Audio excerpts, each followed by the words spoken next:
Masamang tinitigan ng asawa ang kanyang kabit, at sinimulan ang pinakamasamang paghihiganti. Sinadya niyang tumalon sa riles ng tren. Sa harapan mismo ng babae. Nagulat na nagulat ang babae. Sinubukan niya itong sagipin. Pero pinigilan siya ng mga tao sa paligid.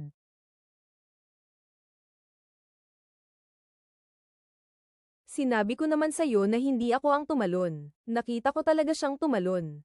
Binagtas ko na ang buong daan, madam. Wala akong nakitang sapatos. Wala nang tao rito sa istasyon ngayon. Pati bangkay, wala. Hindi naniniwala ang pulisya sa sinasabi ng babae. Sinasabi nilang siya mismo ang gustong magpakamatay. Sabi ng mga pasahero, nakita ka raw nilang tumalon sa riles. Kaya kita nahuli. Ganyan din ang ugali ng hipag ko noong buntis siya. Parang baliw na baliw. Hindi alam ni Xiaoqi kung sino ang babaeng tumalon sa riles. At lalo niyang hindi maintindihan kung bakit bigla na lang itong nawala. Nakita ng pulis na buntis siya. Kaya hindi na siya pinaghirapan. Pero hindi naman naisip ng babaeng nakawala. May mas kakaibang mga bagay pang naghihintay sa kanya. At ang pinagmulan ng lahat ng kakaibang pangyayaring ito ay nagmula sa karanasan niya noong 3 buwan na ang nakakaraan. Ang kasintahan ni Xiaoqi na 1 taon na nilang magkasama ay biglang nagpaalam sa telepono at determinado siya sa kanyang desisyon. Ayaw na niyang magkita pa. Ang babaeng ayaw paawat sa hiwalayan ay nag-check-in sa isang hotel at talagang pinagbilinan pa niya ang receptionist na siguraduhing gisingin siya sa kwarto alas 8 ng gabi. Pagkatapos, tinakda niya ang oras at ininom ang isang malaking bote ng gamot. Pagkatapos ay tinawagan niya ang lalaking walang puso. Oy, sinabi ko bang tawagan kita mamaya? Anong nangyari sa boses mo? Sobrang sakit na. Hindi na ito sasakit.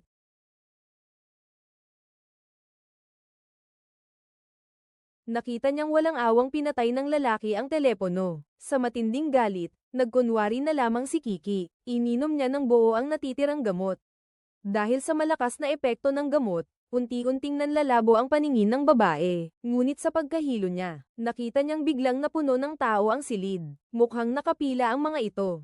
Hinintay nilang mamatay siya roon mismo. Pagkatapos, unti-unting nanlalabo ang diwa ni Xiaoqi. At habang naghihingalo na siya, narinig niya ang mga tauhan ng front desk ng hotel na pinagbubukas ang pinto.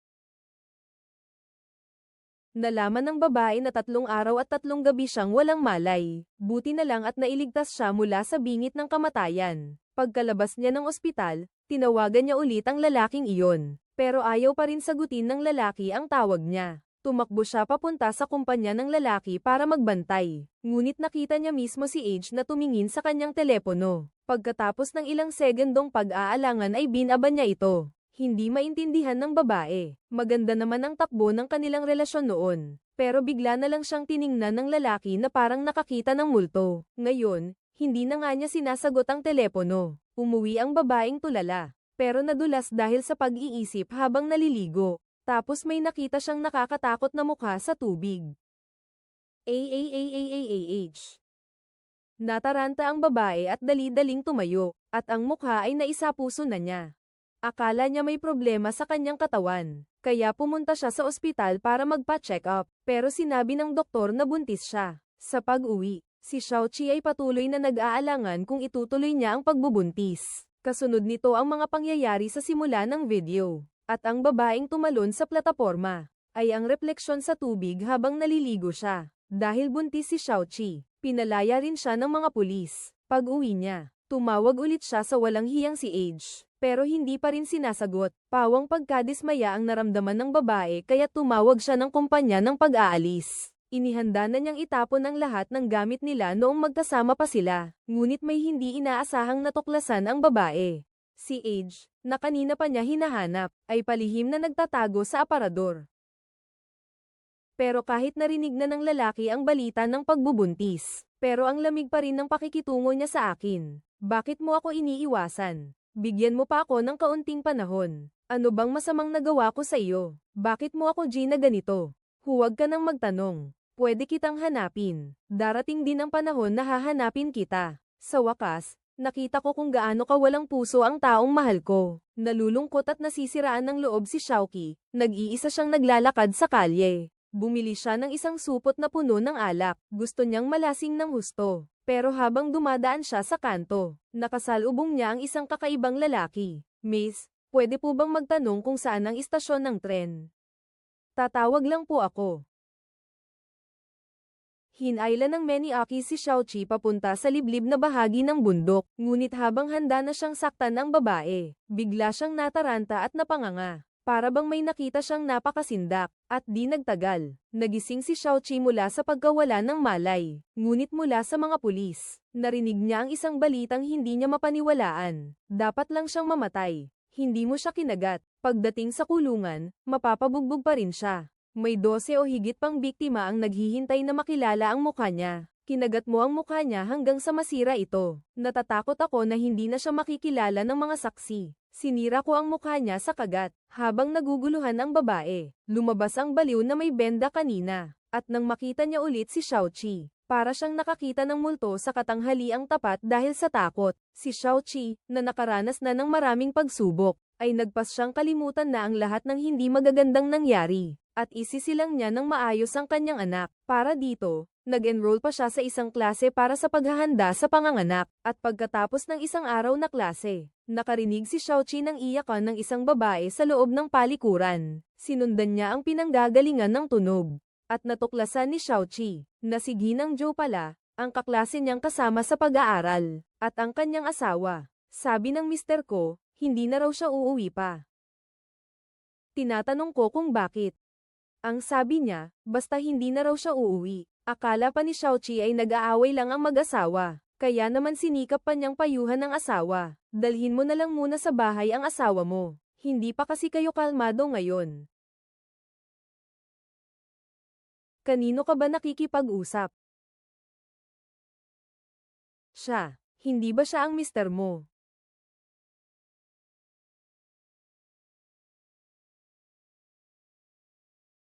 Huwag mo akong takutin. Wala naman akong nakikitang tao. Ang asawa ko, nasa mainland siya. Tinawagan lang ako kanina. Sino ka ba? Duguan ka. Doon lang napagtanto ni Xiaoqi na may nangyari sa kanya. Agad siyang pumunta sa ospital para magpatingin. Pero habang inaakyat siya ng nurse sa emergency room sa elevator, nakasalubong niya ang isang buntis na malapit ng manganak. Ngunit ilang tao pa lang ang nakasakay sa elevator. Ay nasiraan na ito. Biglang nawalan ng kuryente. At nakikita nilang malapit ng manganak ang buntis. Kaya naman nagdesisyon ang mga nurse na doon na mismo sa elevator mangganganak. Ngunit ng mga sandaling iyon, isang napakakakaibang pangyayari ang naganap. Maganda ang ginawa. Maganda ba? Nakikita mo ba? Nakita mo ba? Huwag niyong istorbohin ng pasyente, pwede ba?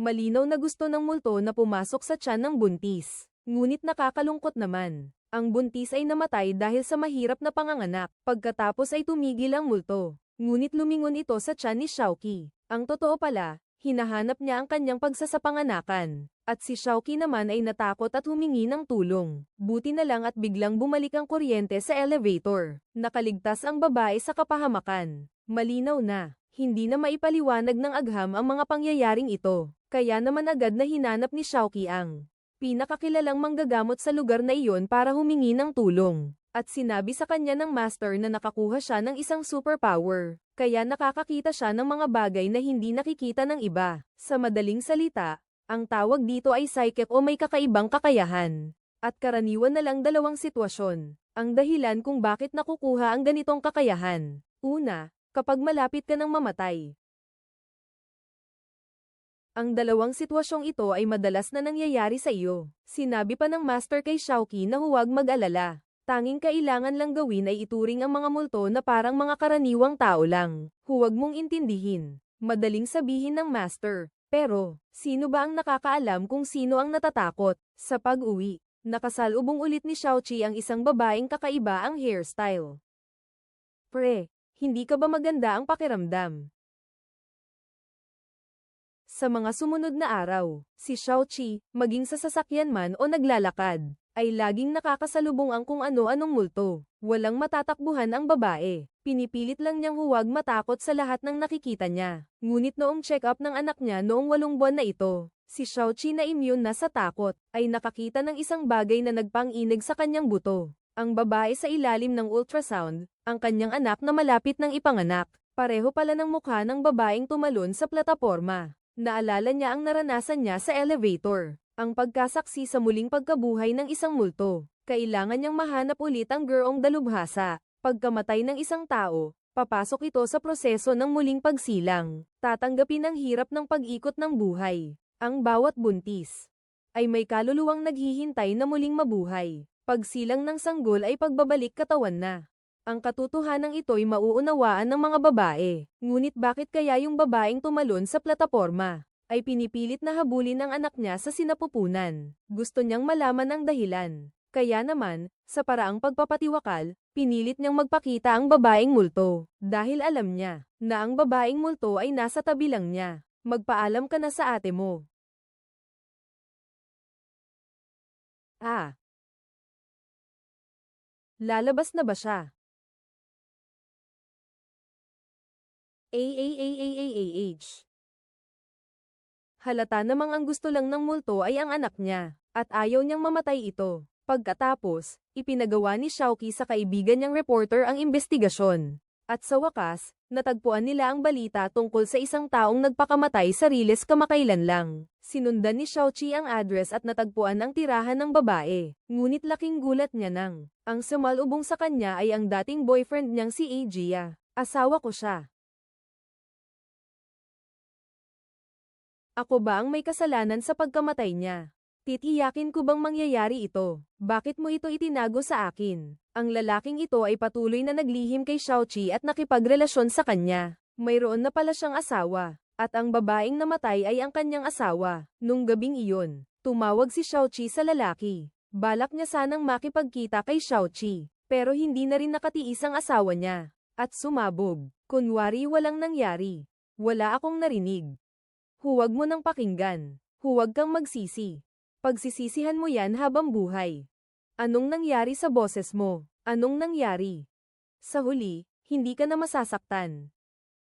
Pagsisisihan mo to habang buhay. Isang babaeng puno ng sama ng loob. Nang gabing iyon ay tumakbo siya papunta sa istasyon ng tren at tumalon. At ang babaeng namatay ay para makaganti kay Xiaoqi. Lagi siyang sumusunod dito. Samantalang ang lalaking walang puso ay dahil sa pagka-guilty at pagsisisi. Hindi na muling nagpakita kay Xiaoqi. Ang kaya na nating gawin ngayon ay ang pagsisikap na kalimutan ang pagiging anak niya sana sa atin.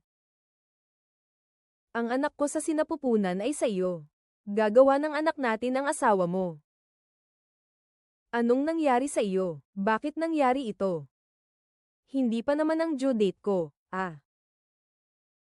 Samantala, si Xiaoqi na isinugod sa ospital ay nakakita sa katabing kama si Ginang Zhou, na pinasukan ng multo sa tiyan, pero wala naman talaga akong magagawa para mapigilan. Huwag mong sasaktan ng bata, umalis ka na.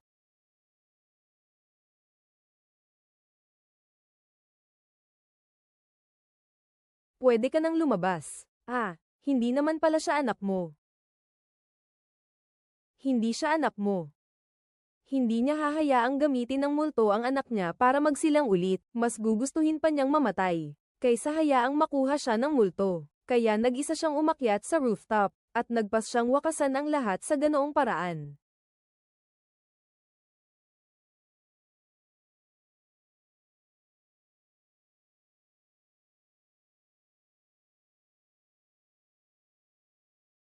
Doon lang napagtanto ng babae na may nakakabit palang masamang espiritu ng babae sa tabi niya. Wala na siyang karapatang mamatay ngayon. Umakyat ulit siya sa mataas na gusali at tumalon. Ngunit nabubuhay ulit siya. Sa huli, sumuko na rin si Xiaoqi sa pakikipaglaban. Wala na siyang nagawa kundi hayaang mapasok ng multo sa kanyang tiyan. May mga batang dumarating sa mundo para magbayad ng utang na loob. Marahil sa nakaraang buhay ay mga magkaaway sila. Ngunit sa buhay na ito ay naging pinakamalapit na tao na. Tanggapin na lamang ang tadhana. Iwanan na ang lahat ng pag-aalala. Doon mo lamang matatanggap at mahaharap ng mahinahon ang lahat dahil marami pang naghihintay na makapanganak. Hinga, buga, ulitin.